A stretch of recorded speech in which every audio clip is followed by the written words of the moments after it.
I love አዶናይ እወደዋለሁ። ገባችሁ? he's my blood እወደዋለሁ። ምንም አላደረገኝም። ምንም አይነት ቂምታ ያለኝም ተገናኝተን አናውቅም። ምንም አናውቅም።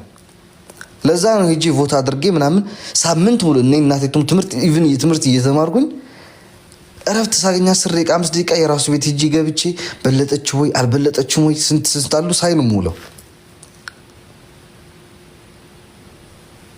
እኔ ደግሞ እላቸዋለሁ ምቀኛ አላችሁ እንትን አላችሁ ምንም አታመጡ ነው ህይወት ላይ ምንም።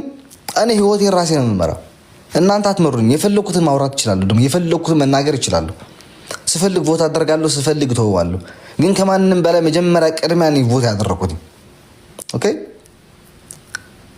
በነፃ እንዲያውም በኢሜል ወይ በስልኩ ቁጥር አይደለም።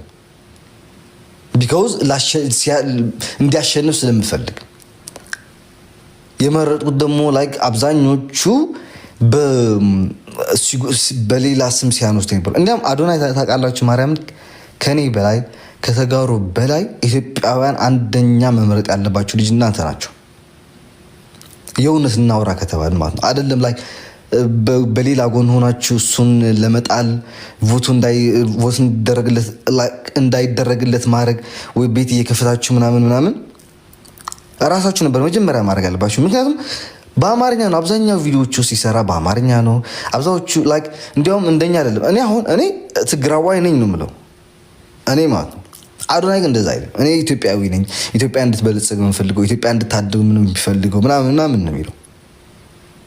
ገባችኋል? ግን እኔ የቀድም ያወራሁትኝ በጣም ተናድጄ ስለነበር ነው። በቃ ተናድጄ ነው የሰነበትኩት። ምክንያቱም ህዝቡ የእሱ ተከታይ በዛ ይጣደፋል፣ በዚህ ቮት ለማድረግ በዚህ ቪዲዮ ለመስራት ምናምን። እሱ በኋላ ምን ገብቶ እኔ ቮት አድርጎኝ አይደለም ምን አይደለም። በጣም ነው የገረመኝ ማርያም፣ በጣም ነው የተቃጠልኩት።